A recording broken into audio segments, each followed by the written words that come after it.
Então, gente, eu agora estou perguntando, acho que eu não falei nenhum nome para vocês no começo, né? Acho que eu acabei não me apresentando também.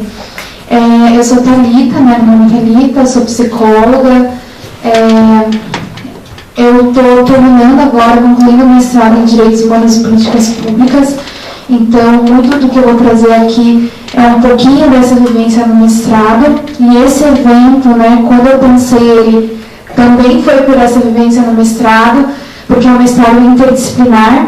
Então, eu me surpreendi quando eu cheguei lá e foi estranho ter uma psicóloga nesse mestrado. Eu falei, calma, e alguma coisa está muito estranha, né? Por que é estranhamento para algumas profissões que a psicologia esteja inserida nesse debate, que para mim era óbvio que a psicologia está nesse debate. Então, eu falei, como que, né, as coisas foram acontecendo que eu fui me incluindo aqui no conselho, nas comissões temáticas, né, que são comissões abertas para qualquer profissional, né, que não esteja em desacordo com os preceitos lá desse plenário, né, porque é um posicionamento político, então se você está de desacordo, aqui dentro a gente vai ter posicionamentos que são posicionamentos do plenário, né, que é o que a gente está trazendo aqui está de acordo.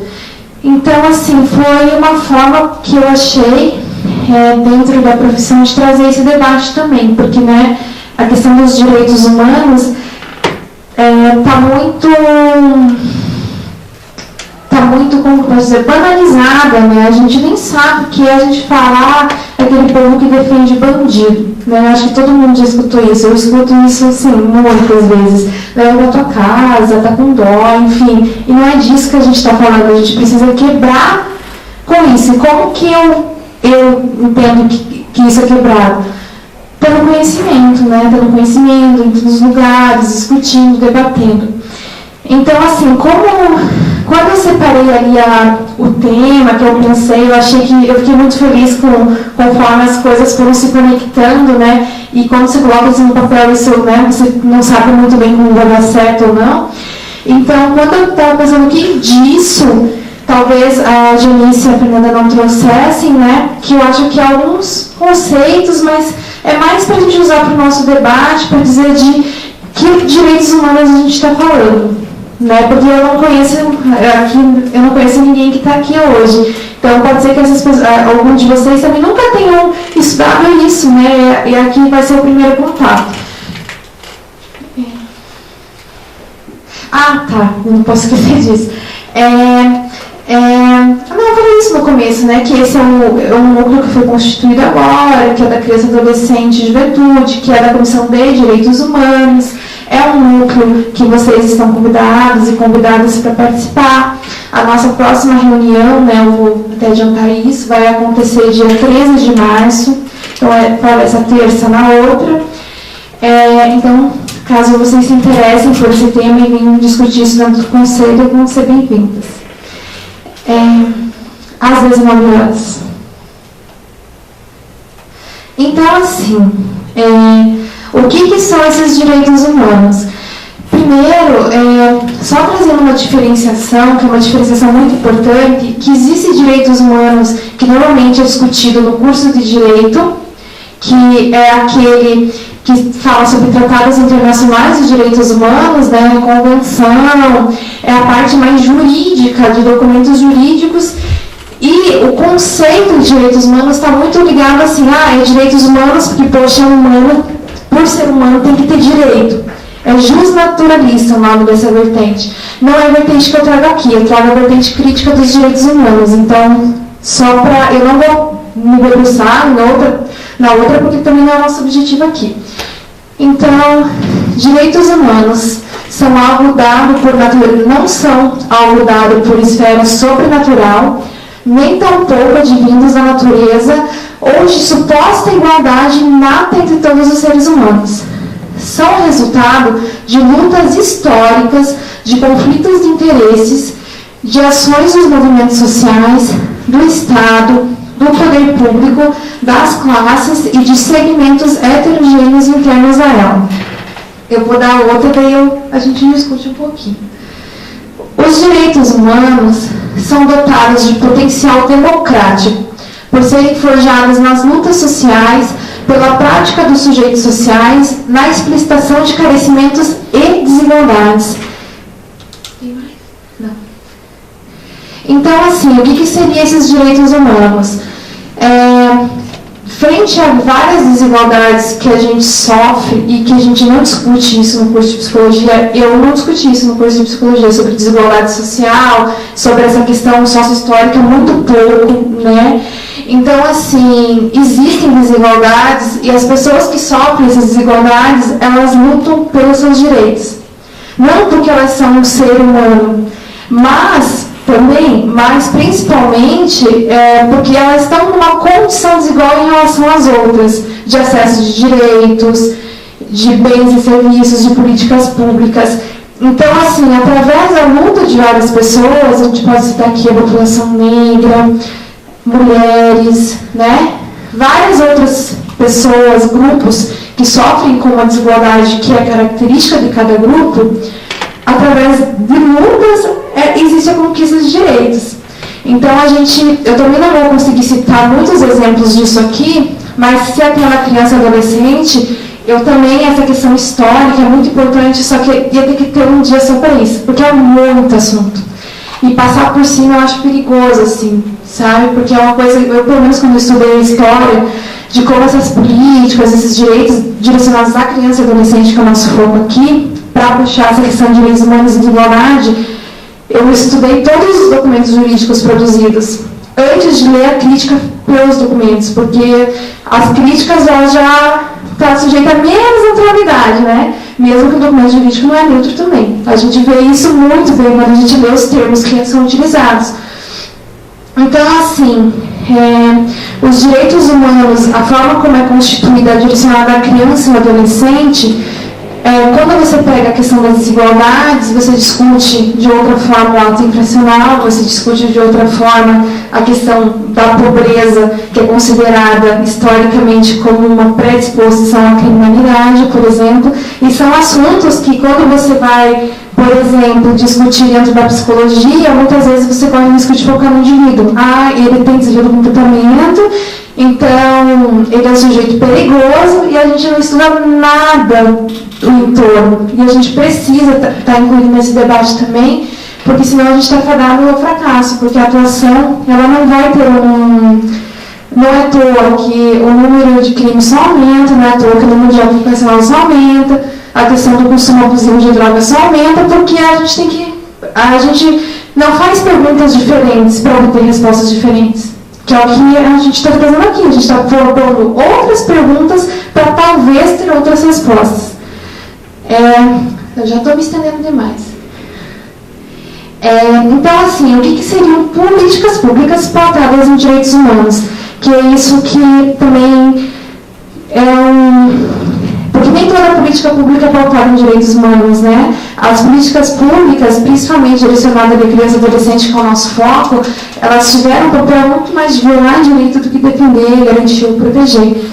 Hoje em dia, o termo situação irregular, que é do Código de Menores, está sendo substituído por infância de risco, situação de vulnerabilidade, que nem a Fernanda trouxe. Então, assim, a gente mudou o ECA, do Código de Menores, que é considerado um avanço, né, no sentido de garantia de direitos, mas, ao mesmo tempo, as pessoas não mudaram o lugar delas, então elas aplicam ainda práticas individualistas focadas no desvio do comportamento ou qualquer outra coisa que seja, e não teve esse avanço. Então, se você não tem formação profissional, você não vai atrás, você está correndo o risco de reforçar estereótipos.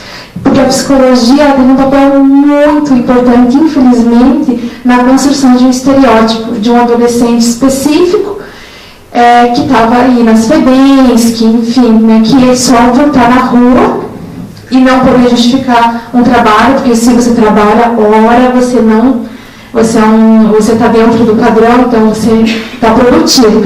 Agora, você ainda está numa situação e não ser produtivo é algo inadmissível. Por isso que esse debate, por exemplo, sobre o uso de drogas é tão caloroso, porque as pessoas são consideradas inúteis ao sistema, principalmente, né? Então, quem gerar um adolescente que está começando, meu Deus, esse vai dar prejuízo, não vai dar lucro, não vai dar produção. Então, assim, políticas públicas pautadas em direitos humanos seria o resultado da dinâmica de jogo de forças que se estabelece no âmbito das relações de poder, relações essas constituídas pelos grupos econômicos e políticos, classes sociais e demais organizações da sociedade civil. Tais relações determinam um conjunto de ações atribuídas à instituição estatal que provocam o direcionamento e o redirecionamento dos rumos de ações intempestivas do Estado na realidade social e ou de investimentos. Por que eu trouxe isso aqui para a gente? Porque quando eu já escutei muita gente recém-formada, e eu também sou, digamos, recém-formada, faz aí 2 anos e pouco que eu concluí o curso, né? Só que assim, que políticas públicas, nossa, se a psicologia estiver associada a políticas públicas, a gente está banalizando a imagem profissional. Como se fosse, o que é público, não é para o público que a gente quer. Eu já escutei esse debate dentro da classe profissional. Então, assim, quando eu trago essa definição de política pública, eu estou falando, política pública não é uma questão de Estado. É uma questão de responsabilidade do Estado. Mas não é uma questão, meu Deus, então a gente agora está discutindo política pública, você tem que discutir partido político. Não é isso. Então, quando a Fernanda traz, porque hoje em dia eu estou trazendo isso, porque a questão, tanto de Facebook, ainda bem que você não tem, se você tivesse, as questões políticas estão muito mais, ainda mais que é ano de eleição. Então, trazer isso, entender? Os direitos humanos e as políticas públicas, elas não estão relacionadas a um partido político, né? Estão também, porque daí cada um mostra seu interesse. Mas quando a gente coloca a nossa função dentro de uma política pública, a gente está tirando o foco do privado. Porque inevitável, quem está dentro da sua clínica, ou da escola, ou de onde for, você está nesse plano maior. E se você não se internalizar, e não ter acesso ou discutir o ECA ou outras coisas, você pode estar, inclusive, violando os direitos de criança e adolescente. Na psicologia jurídica, que é uma área que eu gosto muito, né, que é uma área onde eu fui me aproximando dessa discussão, por exemplo, quando você está ali, que nem ela que trabalha com a adoção, né, eu vou pegar um exemplo para estar um pouquinho mais próximo da realidade. A gente tem muita, ali a prática do psicólogo, né, o relatório, é praticamente a decisão do juiz, não é? Ele decide, não é o psicólogo que decide, mas dependendo da forma como você coloca, você tem muito poder envolvido, você tem uma responsabilidade social imensa no seu trabalho. Então, assim, imagina que se você não tiver o foco, a garantia do direito, a proteção da criança e do adolescente, considerando a família, considerando esse contexto social, e você trabalhar só para dar uma resposta para o juiz, muitas vezes você vai atropelar todo esse processo que a Fernanda falou. Justamente por você também estar submetido a uma instituição que te cobra, é para ontem, né? Eu já vi relatório de psicóloga, que a primeira questão que ela coloca na introdução é justificando por que ela demorou, né? Para produzir o relatório, porque está submetido a processos, enfim. Mas esse processo todo, que em tese seria para considerar mais o psicológico, mais o singular, porque senão o psicólogo não ia estar lá, ao mesmo tempo pode reforçar uma violação de direito. Então você foca no abuso sexual, mas você esquece todo o resto que é uma criança, que é um adolescente. Então, assim, como eu comecei falando sobre desigualdade, tem que ficar no tempo. O que seria essa desigualdade? Porque também isso todos os termos que eu estou trazendo aqui, na minha opinião, são termos muito banalizados hoje em dia, sabe? Que para você estabelecer uma conversa, muito cai naquilo que eu trouxe no início, né? De preconceito e de falta de conhecimento, de apropriação dos conceitos mesmo. Então, o que seria a desigualdade? Ela estaria associada a uma condição social considerada inferior. O desigual seria o pobre e não o rico, mesmo que o pobre caracterize a maioria da população. A diferença entre um e o outro acaba sendo associada tanto pelo imaginário social quanto pelas instituições públicas, como o ser do sujeito, em lugar do estar.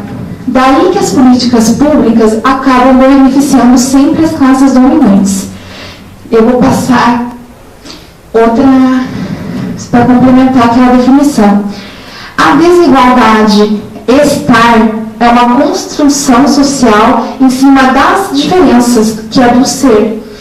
O autor toma como exemplo a questão racial. O autor é o José de Assunção Barros. A questão racial, afirmando que as pessoas não nascem negras ou brancas, elas nascem um ser humano que aprende em sociedade a se olhar, a olhar e a ser olhado como branco ou negro, sofrendo assim a carga trazida pela percepção que se tem sobre essas diferenças.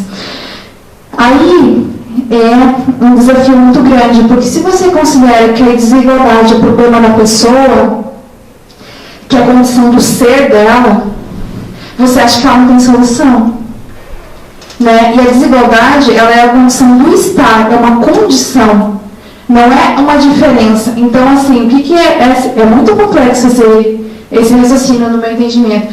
Então, assim, porque isso está totalmente associado aos direitos humanos. Então, assim, o exemplo da questão racial que traz, né? A questão da cor da pele é uma diferença.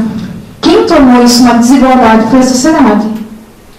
Não é as pessoas nascem, né, um é considerado superior e outro inferior. Isso é uma construção social em cima disso. Então, o problema não é a diferença.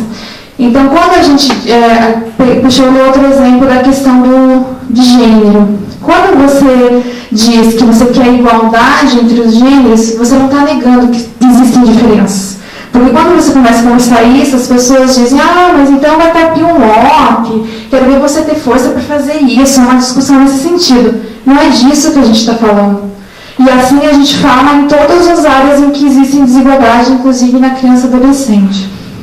É uma condição que a diferença se torna uma desigualdade. Não porque a desigualdade é inerente do sujeito. Então, assim, ainda problematizando um pouquinho mais essa questão de igualdade que eu trouxe, então, assim, a ideia de igualdade social vai buscar diminuir as desigualdades e não as diferenças, que é isso que eu estou trazendo. Porque a diferença em si não é um problema, né? As pessoas tornam isso um problema, mas não é. Então, assim, o Bonetti ali, que é o Lindomar, que foi meu professor, ele tem um livro bem bacana que eu trouxe esses elementos. E ele diz mais ainda, a gente busca não tanto a igualdade, mas buscar o acesso aos direitos. Por quê?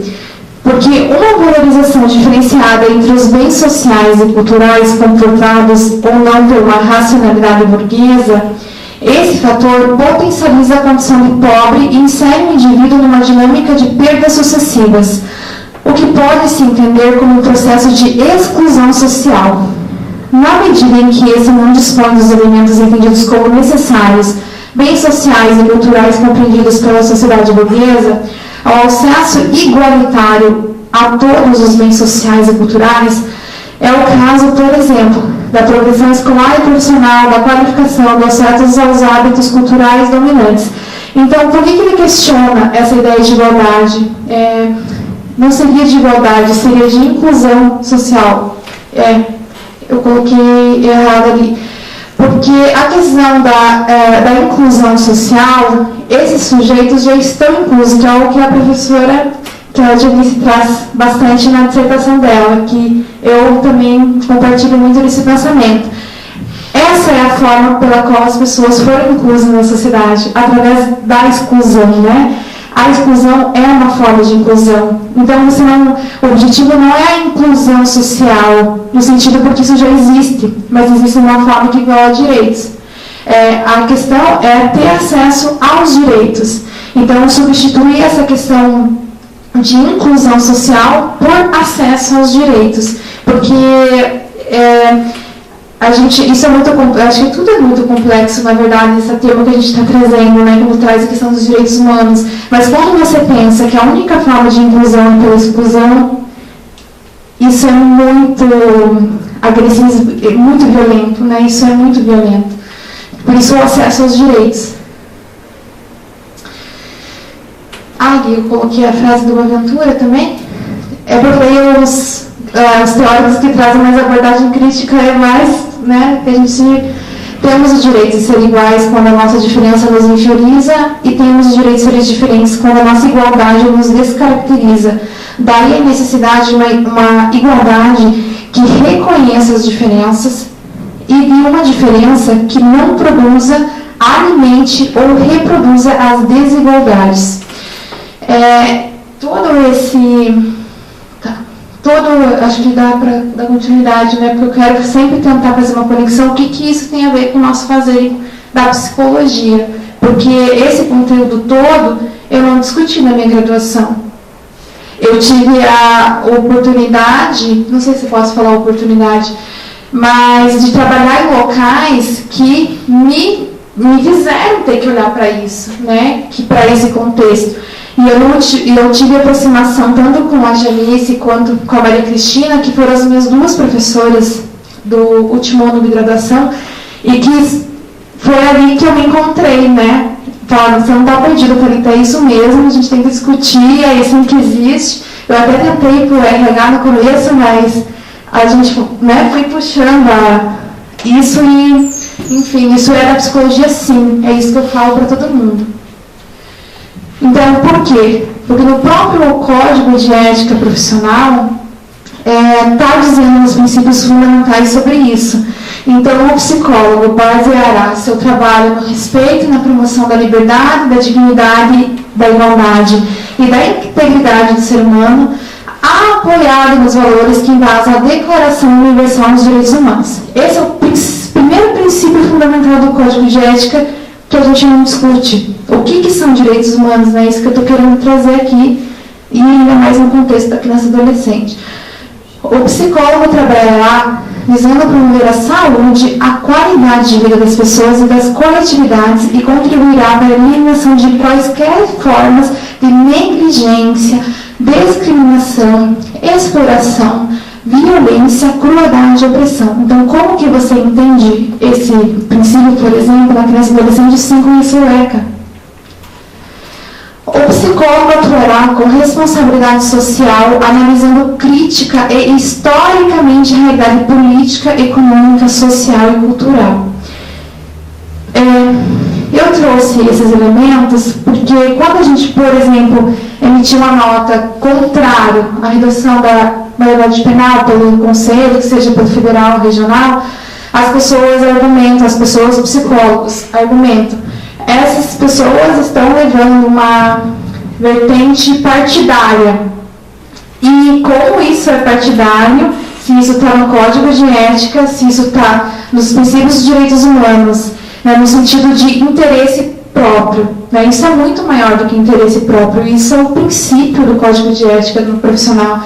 Então, a gente precisa se apropriar dessas coisas para, inclusive, defender a nossa profissão. Né, que você tem uma implicação só pelo fato, né, você carrega consigo, vocês sabem muito bem o que é, não sei se todas as pessoas aqui são formadas, mas quando você fala que você é psicólogo, sempre né, tudo começa a te perguntar, você tem uma função social sim muito importante. Então, se você não se apropria desse, né, nem que seja para discordar, mas muita gente não conhece antes de discordar.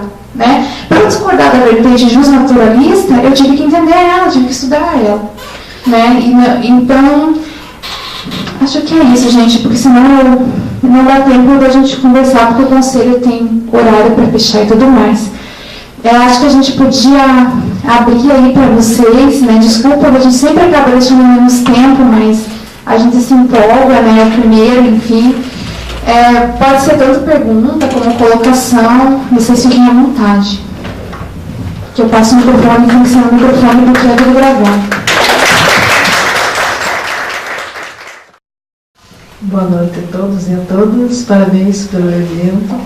Meu nome é Mary Perrez, sou psicóloga e sou representante setorial do União Vitória, em São Mateus do Sul, também também sou professora universitária.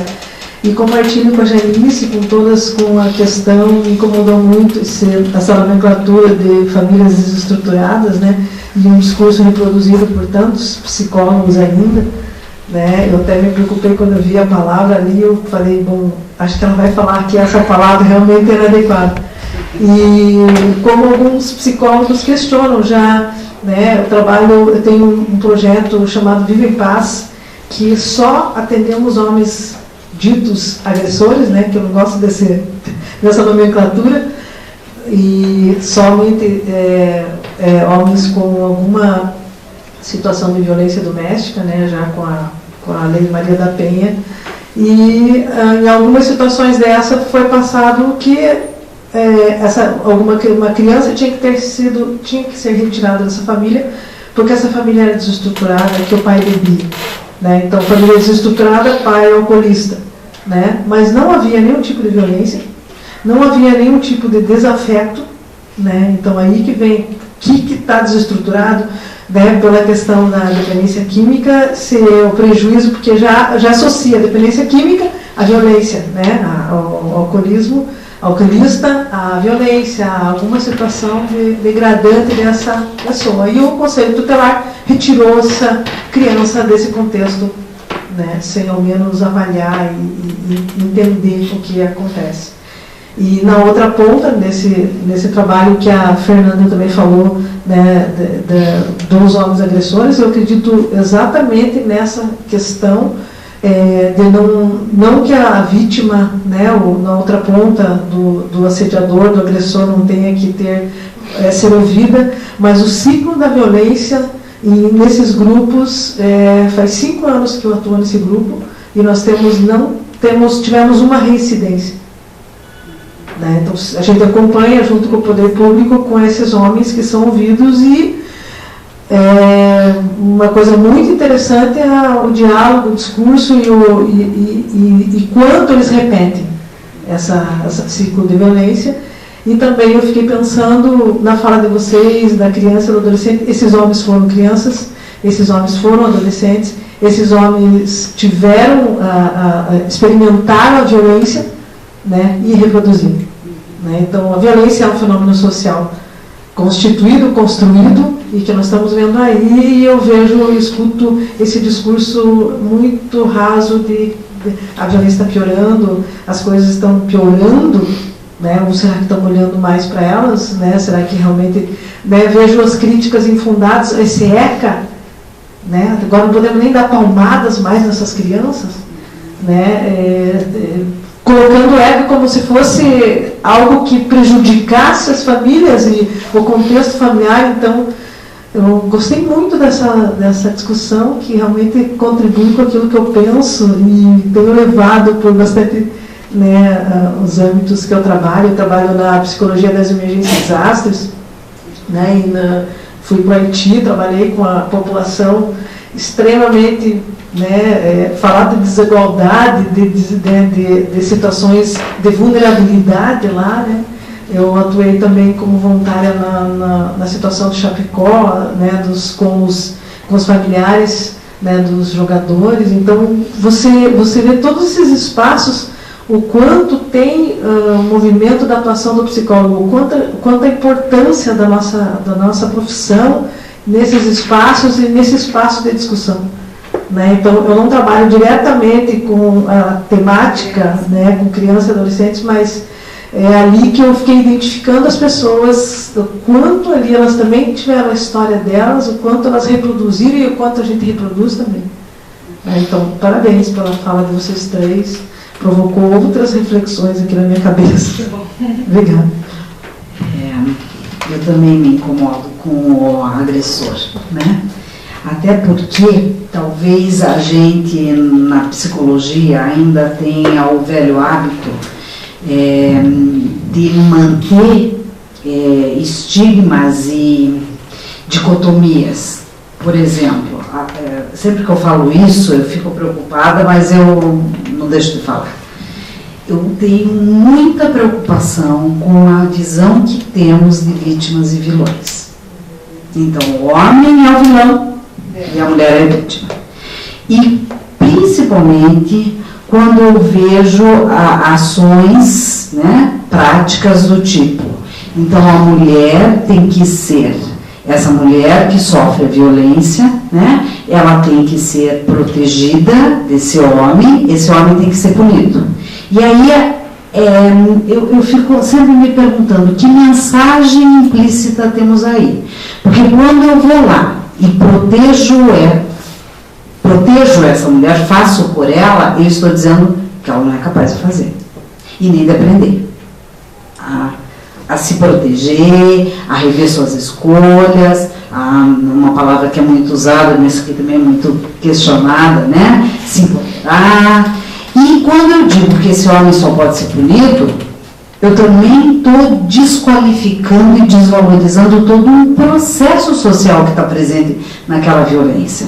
Aquela violência, sim, ela está falando de uma dinâmica, é uma linguagem daquela, por exemplo, daquela relação conjugal, e muitas vezes me preocupa muito porque o cuidado que o psicólogo tem que ter, porque ele acha que que a ação dele deve ser cortar essa violência, ele que tem que, né, atuar sobre essa violência, e peraí, eu já vi situações onde psicólogos, colegas trabalhavam com uma mulher e incitavam, né? Você tem que se separar desse homem, isso não é, você tem que se valorizar, você é bonita, você tem que se gostar, você tem... Essa mulher separou. E um pouco depois ela foi assassinada. Quer dizer, eu não estou defendendo ou manter a violência, não tem nada a ver com isso, eu estou dizendo, isso é complexo. É complexo, e se você não leva em consideração a complexidade e simplesmente dicotomiza vítimas e vilões e aplica a lei, a gente sabe que a mera aplicação da lei não resolve as problemáticas complexas que a gente tem dentro do sistema de justiça. Pelo contrário, retirar essa criança da família talvez tenha criado desdobramentos muito graves e sérios. Então, acho que a gente tem que pensar, né? Refletir. Parabenizo a iniciativa da Comissão de Direitos Humanos de estabelecer esse núcleo, essa fala, né? Acho que todas as falas tiveram contribuições, acho que a Jainice trouxe reflexões muito pertinentes, muito importantes, né, para pensar essa questão desse momento que a gente vive, né? Como o Bauman diz, nesse mundo líquido. E assim, por outro lado, já esse tempo todo, 20 anos de formado, mais, 21, a gente percebe a necessidade de ter essa discussão, né?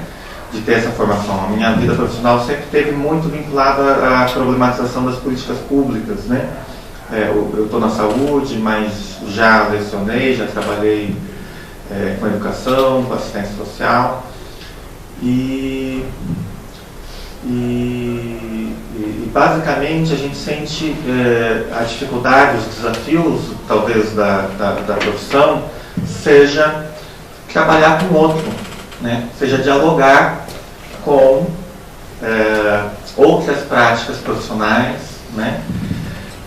E com outras, e fazer dialogar as políticas públicas, né? Às vezes a gente está só numa área da infância e adolescência e não dialoga com a área da saúde, que não dialoga com outra prática de política pública, da assistência, com a educação, né? E acho que esse é um grande desafio que a gente precisa estar desenvolvendo, né?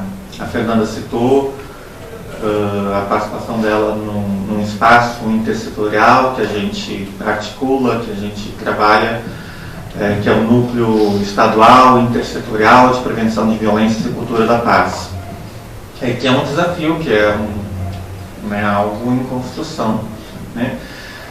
Mas eu queria só estar conversando, né, estar trazendo assim, a importância da gente, enquanto profissional, de pensar a nossa relação e a nossa contribuição específica na construção das políticas públicas, que é algo que sempre teve ausente da formação do profissional psi e que há pouco tempo está sendo inserido na formação, né? e que muitas vezes é a formação individualista, né, do psicólogo, que muitas vezes dificulta esse diálogo, né? Como eu trabalho na questão da notificação de violências, a categoria profissional psi é uma das mais resistentes, né, num preenchimento de um instrumento que vai proporcionar uma certa intervenção de proteção a essa criança. E muitas vezes a leitura do profissional psicólogo é que a notificação, quer dizer, a quebra do sigilo não estaria protegendo essa criança, né, quando na maioria das vezes, né, tem esse papel, né, e o Código de Ética nos dá essa condição de fazer a notificação e de dialogar com os parceiros, de discutir casos, né, numa rede de atenção e proteção para garantir esse romper o ciclo da violência, né? Então, é um pouco isso. Eu queria trazer um pouco dessa minha vivência e as dificuldades que a gente tem encontrado para que profissionais da assistência social e da saúde, né, trabalhem com essa questão da notificação e do trabalho em rede, né? Eu acho que é um grande desafio nosso, na nossa formação, fazer dialogar com os diferentes. Parece que o profissional de psicologia muitas vezes deixa de proteger a criança para proteger a sua prática, né? E é uma reflexão que a gente precisa avançar e fazer acontecer aqui nesse espaço do CRP. Que bom que as coisas que a gente vai esquecendo de falar, ao mesmo tempo outras pessoas vão falando. A questão do sigilo é muito importante, né? Alguém mais, gente?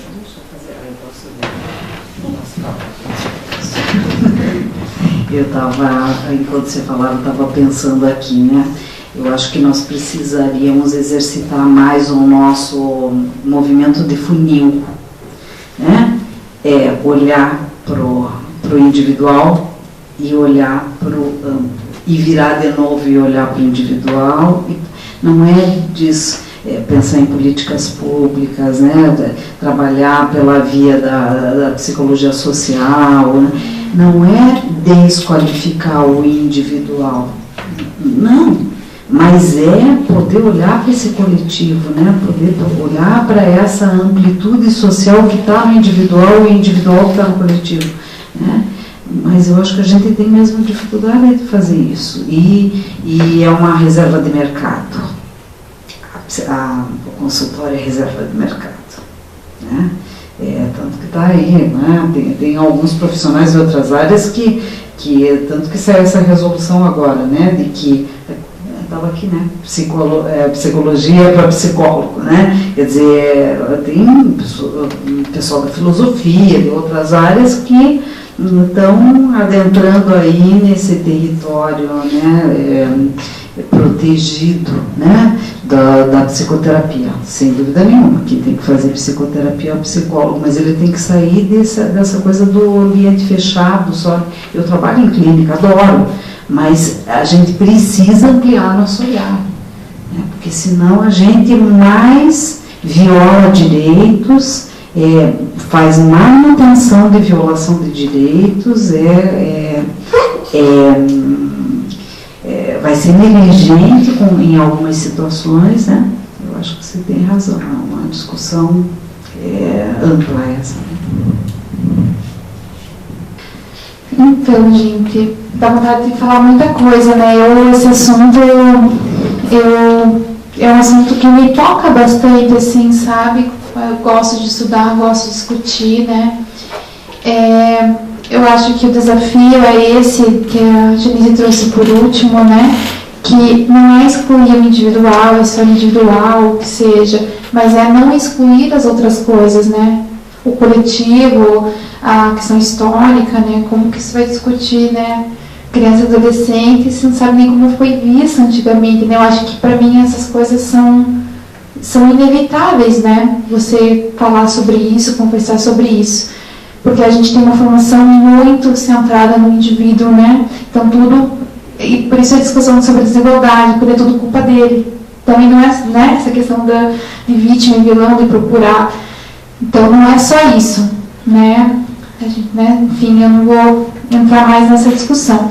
Então eu queria agradecer todo mundo que esteve aqui, gente. Muito obrigada por terem vindo até o Conselho. Esse é um espaço nosso. Não é um espaço só de cadeira, é um espaço nosso, né? É a nossa representação da nossa profissão.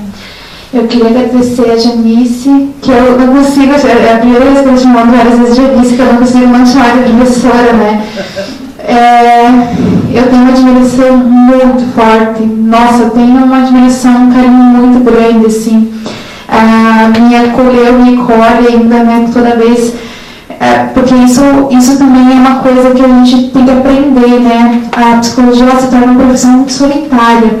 A gente não pergunta as coisas, a gente não liga, a gente tem que ser autossuficiente, dominar tudo, porque a gente, né, não é isso. Então, quantas vezes tive dúvida, né? Quantas vezes perguntei, nem que seja pelo WhatsApp, que seja, né? Então, obrigada por estar aqui, obrigada também por estar na minha vida. Eu agradeço, muito bom.